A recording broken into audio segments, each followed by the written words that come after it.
Hello everyone, good morning to all of you. આજના સેશનની આપણે શરૂઆત કરીએ તો આજના સેશનની અંદર આપણે સંચાલનના કાર્યો વિશે ચર્ચા કરીશું. સંચાલનના કાર્યોની જો વાત કરવામાં આવે તો અલગ અલગ 5 કાર્યો તમારા ચોપડીના સિલેબસ પ્રમાણે આપેલા જેની ચર્ચા આપણે કરીશું. તો તમે તમારી બુક્સની અંદર પેજ નંબર 8 ઉપર આવી જાઓ પહેલાં તો. અને પેજ નંબર 8 ઉપર તમે જોઈ શકો છો પ્રશ્ન સંચાલનના કાર્યો, અને જે ટેબલ આપેલું છે એના નીચે તમે જોઈ શકો છો આયોજન, વ્યવસ્થાતંત્ર, કર્મચારી વ્યવસ્થા, દોરવણી અને અંકુશ, આ 5 કાર્યો. તો મિત્રો અહીંયા તમે જે 5 કાર્યો જોઈ રહ્યા છો એ 5 કાર્યોનું પેજ ઉપર આંગળી રાખી અને હવે આવી જાઓ અનુક્રમણિકા ઉપર. તો અનુક્રમણિકા ઉપર પણ તમે જોઈ રહ્યા છો ચેપ્ટર નંબર 3, 4, 5, 6 અને 7. તો આ 5 ચેપ્ટર અને આ 5 કાર્યો કે જે પ્રથમ કાર્ય આયોજન, તો ત્યાં ત્રીજું ચેપ્ટર જુઓ આયોજન. બીજું કાર્ય વ્યવસ્થાતંત્ર, તો ત્યાં ચોથું ચેપ્ટર. કર્મચારી વ્યવસ્થા પાંચમું ચેપ્ટર. દોરવણી છઠ્ઠું ચેપ્ટર અને સાતમું ચેપ્ટર અંકુશ. તો અહીંયા જે પણ સંચાલનના કાર્યો એ બધા કાર્યો કે જે ચેપ્ટરો સાથે રિલેટેડ, તો અહીંયા આપણે જે પણ કાર્યોનો અભ્યાસ કરવાના, જે બધા કાર્યો એક ચેપ્ટર સ્વરૂપે તમારી બુક્સમાં તમે આગળ ભણવાના જ છો. પરંતુ અહીંયા આપણે સંચાલનના કાર્યો વિશે ચર્ચા કરી લઈએ. તો સૌથી પહેલાં જો જોવામાં આવે કે સંચાલનના કાર્યોની વાત કરવામાં આવે તો આપણને ખબર છે કે આપણે જ્યારે કોઈ પણ ધંધો ચાલુ કરીએ અથવા તો એની શરૂઆત કરીએ તો આપણે અમુક હેતુઓ હોય ધંધાના, કે ધંધાને આટલો નફો કમાઈને આપવો, અથવા તો 2-5 વર્ષ પછી ધંધાને આ સ્થાન ઉપર પહોંચાડવો. તો અહીંયા જે પણ આપણે હેતુઓ અથવા તો જે ધ્યેયો રાખેલા હોય એને સિદ્ધ કરવા માટે આપણું સંચાલન પણ કાર્યક્ષમ હોવું જોઈએ, અને આ માટે સંચાલનની પ્રક્રિયાને અનુસરવી પડે. તો અહીંયા એક વસ્તુ થઈ ગઈ મિત્રો કે સંચાલનની પ્રક્રિયા. તો તમે જે પણ સંચાલનના કાર્યોનો અભ્યાસ કરવાના છો એ બધા જોવા જાવ કાર્યો તો એક સંચાલનની પ્રક્રિયાનો જ એક ભાગ છે. આપણે જોઈશું સૌથી પહેલાં જો આયોજન, તમે તમારી બુક્સમાં જોઈ શકો પહેલું કાર્ય આયોજન. તો સંચાલનમાં સૌથી પહેલાં આયોજન કરવામાં આવે. આયોજન પછી પ્રબંધ વ્યવસ્થા તંત્રની વાત આવે, એના પછી કર્મચારી વ્યવસ્થાની વાત આવે, અને દોરવણી અને છેલ્લે અંકુશનું કાર્ય પણ આવે. તો અહીંયા જે પણ 5 કાર્યો છે એને આપણે 1 by 1 અહીંયા લખી રહ્યા છીએ. તો આ એક પ્રક્રિયા છે, માટે તમે એને આડાઅવળું ના લખી શકો. તમારે 1 by 1 જ લખવું પડશે. સૌથી પહેલાં આયોજન વિશે ચર્ચા કરીશું, એના પછી વ્યવસ્થાતંત્ર, કર્મચારી વ્યવસ્થા, દોરવણી અને અંકુશ. તો શા માટે સંચાલનને આપણે પ્રક્રિયા પણ અહીંયા કીધી?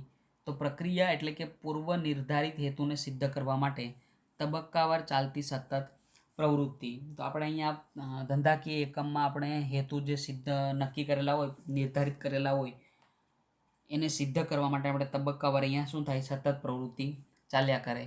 એકમના હેતુઓ પ્રાપ્ત કરવા માટે સંચાલનના વિવિધ કાર્યો તબક્કાવાર ક્રમબદ્ધ ગોઠવવા પડે. તો ફરીવાર એ જ આવ્યું કે હેતુઓને સિદ્ધ કરવા, પ્રાપ્ત કરવા માટે સંચાલનના જેટલા પણ કાર્યો એને તબક્કાવાર ક્રમબદ્ધ ગોઠવવા પડે. માટે તમારી બુક્સમાં જે પણ કાર્યો આપેલા આયોજન, વ્યવસ્થાતંત્રથી લઈ અને છેલ્લું અંકુશ, આ બધા ક્રમબદ્ધ રીતે ગોઠવાયેલા છે. તો તમને સમજો કે પરીક્ષામાં જ્યારે પણ સંચાલનના કાર્યો પૂછે તો તમારે 1 by 1 જ લખવાનું છે. સૌથી પહેલાં આયોજન અને છેલ્લે અંકુશ, એવી રીતે 5 કાર્યોને 1 by 1 લખવા પડે. તેથી સંચાલનને એક પ્રક્રિયા તરીકે ઓળખી શકાય છે.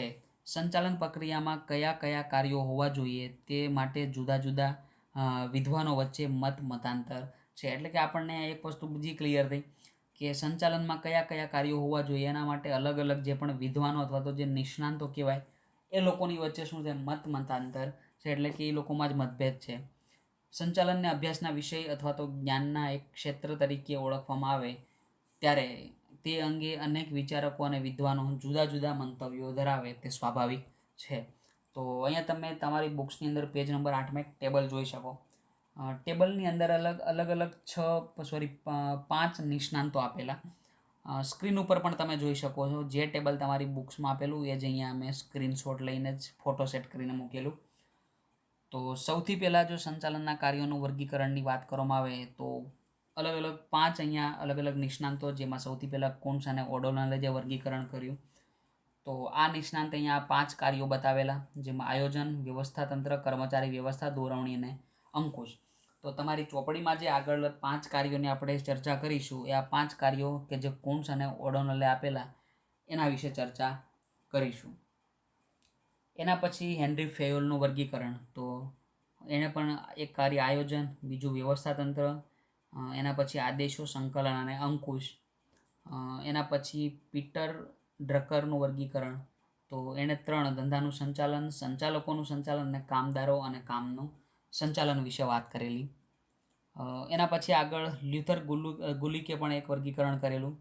તો એણે અલગ અલગ 7 અહીંયા આયોજનના કાર્યો આપેલા, જેમાં સૌથી પહેલાં આયોજન, વ્યવસ્થાતંત્ર, કર્મચારી વ્યવસ્થા, દોરવણી, સંકલન, માહિતી પ્રેષણ અને છેલ્લે અંદાજપત્રની પણ અહીંયા વાત કરવામાં આવેલી.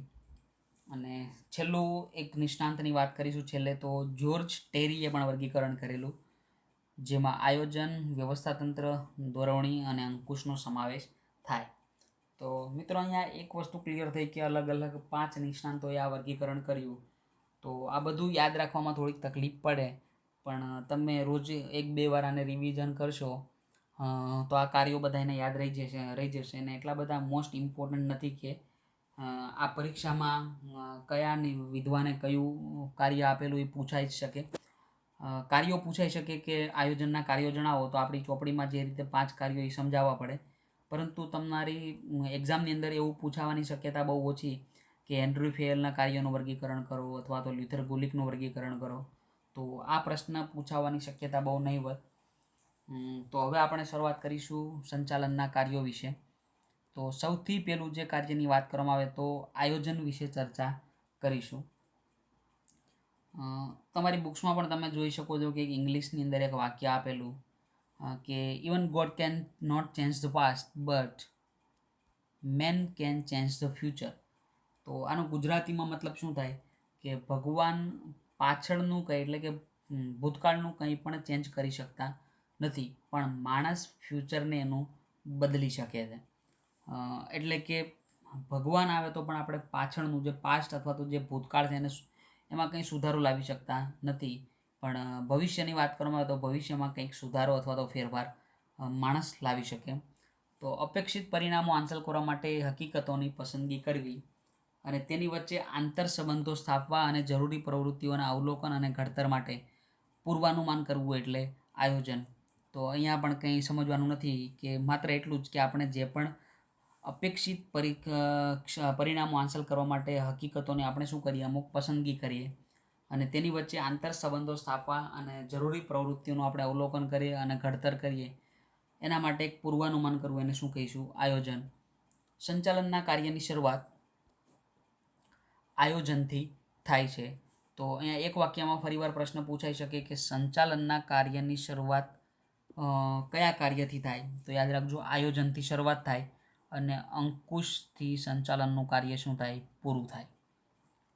નક્કી કરેલા હેતુને સિદ્ધ કરવા માટે કયું કાર્ય કોણ, ક્યારે અને કેવી રીતે, કેટલા પ્રમાણમાં કરવાનું છે અને કાર્ય ક્યારે પૂર્ણ કરવાનું તેની અગાઉથી કરવામાં આવતી બુદ્ધિપૂર્વક વિચારણાને પણ શું કહે, આયોજન. તો મિત્રો આપણે જ્યારે પણ સંચાલન શરૂઆત કરીએ એટલે આપણે અહીંયા હેતુને સિદ્ધ કરવા માટે શું કરીશું, આપણા લક્ષ્યને પામવા માટે આપણે શું કરીશું કે આપણે જે પણ કાર્ય કરી રહ્યા એ કાર્ય કોણ કરશે, ક્યારે કરશે, કેવી રીતે અને કેટલા પ્રમાણમાં એને કરવાનું, આ બધી આપણે કામની શું કરી દઈએ, વેચણી, અને જેની વિચારણાને શું કહેવામાં આવે, આયોજન કહેવામાં આવે છે. ભવિષ્ય માટેની પૂર્વ વિચારણા વર્તમાન સમયમાં કરવી એટલે આયોજન, અને ભવિષ્યમાં આવનારા જોખમો અને અનિશ્ચિતતાઓને ઘટાડવા માટે આયોજન જરૂરી છે. તો આપણે ભવિષ્યની જે પણ પૂર્વ વિચારણા કરીએ વર્તમાન સમયમાં કરવી એને શું કહેવાય, આયોજન. કે ભવિષ્યની ચિંતા આપણે વર્તમાનમાં કરીએ એને આયોજન કહેવાય, અને ભવિષ્યમાં જે પણ જોખમો અથવા તો અનિશ્ચિતતા આવવાની એને ઘટાડવા માટે આયોજન કરવું પડે. આયોજનને લીધે એકમની બધી જ પ્રવૃત્તિઓ વ્યવસ્થિત બને છે અને ધ્યેય સિદ્ધિનો માર્ગ પણ કેવો થાય, સરળ. એટલે કે જો સંચાલન અથવા તો કહેવાય કે આયોજન કરવામાં આવે તો બધી પ્રવૃત્તિઓ વ્યવસ્થિત થાય અને ધ્યેય સિદ્ધિ એટલે કે હેતુલક્ષી પણ આપણું શું થઈ જાય, માર્ગ સરળ થાય. ધ્યેયને સિદ્ધ કરવા માટેના વૈકલ્પિક માર્ગો હોય ત્યારે શ્રેષ્ઠ માર્ગની પસંદગી કરવા આયોજન ઉપયોગી છે, અને આયોજનનું કાર્ય એ મૂળભૂત રીતે પસંદગીનું કાર્ય છે. તો આપણને ખબર છે કે જ્યારે પણ આપણે ધ્યેય સિદ્ધિ કરવી હોય અથવા તો આપણો હેતુ સિદ્ધ કરવો હોય તો એના માટેના ઘણા વૈકલ્પિક માર્ગો હોય, પણ આપણે કયો માર્ગ પસંદ કરવો જે શ્રેષ્ઠ હોય એ મદદ કરે કોણ એના માટે? તો આયોજન ઉપયોગી થાય. એટલે કે તમારે કયો માર્ગ પસંદ કરવો, કયો શ્રેષ્ઠ ઉપાય પસંદ કરવો, એ પસંદગી કરવામાં આયોજન શું થાય? ઉપયોગી. અને તેથી આયોજનનું કાર્ય એ મૂળભૂત રીતે પસંદગીનું કાર્ય છે. સંચાલનના અન્ય કાર્યો જેવા કે વ્યવસ્થાતંત્ર, કર્મચારી વ્યવસ્થા, સંકલન અને અંકુશ વગેરેનો આધાર આયોજન ઉપર રહેલો છે. તો મિત્રો આગળના જે 5 કાર્યો છે કે પ્રબંધથી લઈ અને અંકુશ, આ બધાયનો આધાર કોના ઉપર?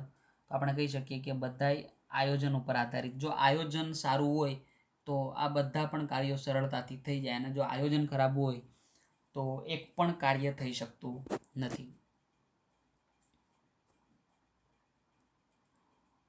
આગળની જો વાત કરવામાં આવે તો આગળનું સંચાલનનું કાર્ય વ્યવસ્થાતંત્ર. અને આજના લેક્ચરમાં જો બધાય કાર્યોને આપણે સમજવા જઈશું તો મને ખબર છે કે ખીચડી જેવું થઈ જશે બધું મિક્સ, અને એક પણ કાર્યમાં તમને ખબર નહીં પડે. એના કરતાં આપણે ધીમે ધીમે જઈશું. 5 કાર્યો છે તો આજે આપણે બીજું કાર્ય લઈ લઈએ, વ્યવસ્થાતંત્ર એટલે કે પ્રબંધ. તો સમાન હેતુની સિદ્ધિ અર્થે કાર્યરત વ્યક્તિઓ વચ્ચે સત્તા અને જવાબદારીની વહેંચણી કરતા માળખાને શું કહેવાય? વ્યવસ્થાતંત્ર કહે છે. તો આપણને ખબર છે કે આપણે હેતુ સિદ્ધિ માટે જ્યારે કાર્ય કરીએ અને જે પણ વ્યક્તિઓ કાર્ય કરતા હોય આ બધા વ્યક્તિઓ વચ્ચે આપણે સત્તાની અને જવાબદારીની વહેંચણી કરવી પડે, અને જે આ માળખાને વહેંચણી કરે આ માળખાને શું કહેવામાં આવે? વ્યવસ્થાતંત્ર કહે છે. તો અહીંયા એક વસ્તુ ખાસ યાદ રાખવાની કે વ્યવસ્થાતંત્રમાં શું થાય? તો વ્યવસ્થાતંત્રમાં સત્તા અને જવાબદારીની વહેંચણી થાય. આયોજન દ્વારા ધ્યેય, નીતિ, કાર્યક્રમ વગેરે નક્કી કરવામાં આવે છે. તો આપણને ખબર છે કે કોઈ પણ ધંધાકીય એકમનો જે ધ્યેય હોય, એની નીતિ હોય અને કાર્યક્રમો, આ બધું કોના દ્વારા નક્કી થાય? આયોજન દ્વારા, જેને પાર પાડવા માટે વ્યવસ્થાતંત્રની રચના કરવી પડે છે. તો અહીંયા બંને કાર્યોને જોઈન્ટ કરેલા છે. આયોજન દ્વારા ધ્યેય, નીતિ અને કાર્યક્રમ નક્કી થાય, અને જે પણ નક્કી થયું હોય એને પાર પાડવા માટે શેનો ઉપયોગ થાય? વ્યવસ્થાતંત્રનો ઉપયોગ થાય. એટલે કે વ્યવસ્થાતંત્રની રચના કરવી પડે. નિર્ધારિત ધ્યેયને સિદ્ધ કરવા માટે એકમની પ્રવૃત્તિને જુદા જુદા વિભાગોમાં જુદા જુદા માનવો જૂથ વચ્ચે વહેંચી દેવામાં આવે અને તેમને સત્તા અને જવાબદારીની વહેંચણી કરવામાં આવે, જેને વ્યવસ્થાતંત્ર કે પ્રબંધ કહે છે. તો તમારી બુક્સમાં પેજ નંબર 8 ઉપર આ પોઈન્ટની નીચે અંડરલાઇન કરી લેજો. બીજો પેરેગ્રાફમાં તમે બીજી લાઈન જોઈ શકો, ત્યાંથી અંડરલાઇન નિર્ધારિત ધ્યેયને સિદ્ધ કરવા માટે એકમની પ્રવૃત્તિને જુદા જુદા વિભાગોમાં વહેંચવામાં માનવ જૂથો વચ્ચે વહેંચી દેવામાં આવે અને તેમને સત્તા અને જવાબદારીની વહેંચણી કરવામાં આવે, જેને વ્યવસ્થાતંત્ર કે પ્રબંધ કહે છે. વ્યવસ્થાતંત્રની રચના કરવાથી કોણ કોની દેખરેખ રાખશે? કાર્ય અને સત્તાની જવાબદારી કોની રહેશે? વ્યક્તિઓ વચ્ચેના આંતરસંબંધો કેવા હશે? વગેરેનો ખ્યાલ આવે છે. તો મિત્રો આપણે હમણાં જોયું કે પ્રબંધ એટલે કે વ્યવસ્થાતંત્રમાં કામની વહેંચણીની વાત હતી. તો આપણે જે પણ કામ વેચીએ છીએ એનાથી આપણને ખબર પડી જાય કે કયું વ્યક્તિ કયું કામ કરશે, કોણ કરશે, કોણ કોની દેખરેખ રાખશે. આ સિવાય કયા વ્યક્તિને કયું કામ એટલે કે કાર્ય અંગે સત્તા અને જવાબદારી કોની રહેશે, એટલે કે કઈ સત્તા અને કઈ જવાબદારી, કયું કાર્ય કયો વ્યક્તિ કરશે, આ બધાના આંતરસંબંધો કેવા છે એનો આપણને ખ્યાલ આવે છે. આયોજન એ ધંધાકીય એકમનું મગજ છે, જ્યારે વ્યવસ્થાતંત્ર એ શારીરિક માળખું. ફરીવાર આપણે અહીંયા અંડરલાઇન એક કરી દેજો કે આયોજન એ ધંધાકીય એકમનું મગજ છે, જ્યારે વ્યવસ્થાતંત્ર એ શારીરિક માળખું.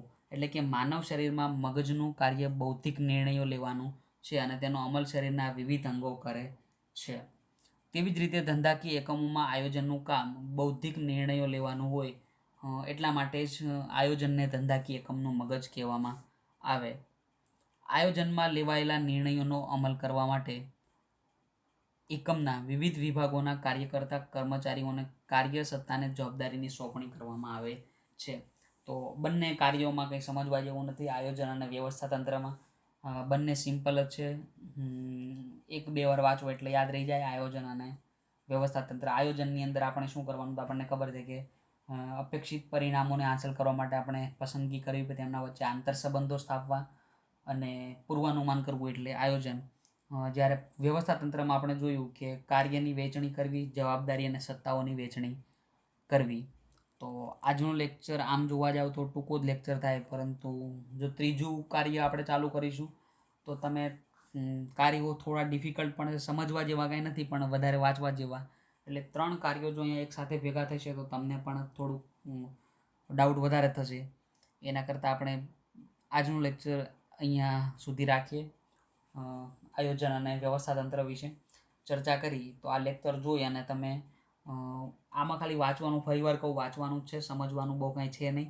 તો થોડો ટાઈમ વાંચતા વધારે રહેજો, કે જે એકવાર વાંચતા હોય પ્રશ્ન અને આને 3 વાર વાંચો, જે 2 વાર વાંચતા હોય એને 5-6 વાર વાંચો, તો તમે સરળતાથી યાદ રાખી શકશો.